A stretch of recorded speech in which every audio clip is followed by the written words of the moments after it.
bien bonjour, mon nom est Frédéric Boran et dans cette vidéo je vais vous parler du modèle opérationnel des traitements, c'est le modèle physique des traitements, ce qui s'écrit en Meurize, M-O, petit p, grand T. Alors, le modèle opérationnel des traitements, c'est le dernier modèle en fait meurizien, et pour vous l'expliquer, je vais partir du MOT. Le MOT présente les acteurs, les événements, etc. Tout ça. Alors, ce qui va se passer quand vous allez partir de ça pour faire un modèle physique, on va raisonner sur ces tâches là et les phases, et tout ça, ce paquet-là, la phase tâche, va devenir un programme.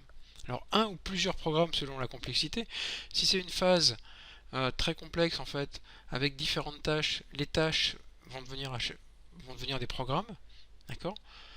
Si ici on a détaillé un niveau peut-être un peu trop superficiel, c'est toute la phase qui va devenir un programme. Après, tout va dépendre de la complexité en fait de la phase et de la décomposition. Très classiquement, si vous avez des phases et des tâches, ce sont les tâches qui deviennent des programmes. Donc une succession de programmes, et à la fin du programme, qu'est-ce qui se passe? On va avoir un formalisme très différent et qui dépend beaucoup en fait du monde dans lequel vous êtes. Donc c'est pour ça que je ne vais pas m'y arrêter très longtemps. Vous allez avoir ce qu'il faut connaître en fait, c'est ça là, cette sorte de boîte de conserve, ce cylindre, ça c'est le symbole classique des bases de données ou des fichiers. Ça, ça va être le programme en lui-même. Donc et ça, ce parallélépipède là, ce trapèze à l'endroit ou à l'envers, dans un sens ou dans un autre, ça devient les entrées et les sorties. Typiquement, vous pouvez avoir ici un programme avec des entrées, donc là on mettra une flèche évidemment, des lectures de base ou de lecture de fichiers. Vous avez votre traitement qui lui va aller écrire dans des fichiers, donc avec des flèches sortantes, et qui va peut-être générer des affichages à l'écran. Mais je le répète, ça dépend énormément du monde dans lequel vous êtes, si c'est un traitement automatique, si c'est un traitement manuel, si c'est un traitement interactif.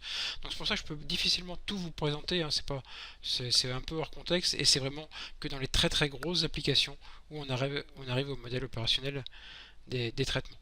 Voilà, donc je voulais simplement vous parler rapidement de ça, de ce petit formalisme, celui-là qu'il faut connaître, celui-là vous le verrez tout le temps.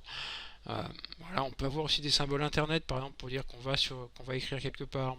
On peut écrire sur des pages. Vous avez un tas de symboles qui sont vraiment adaptés à votre structure et à votre cas.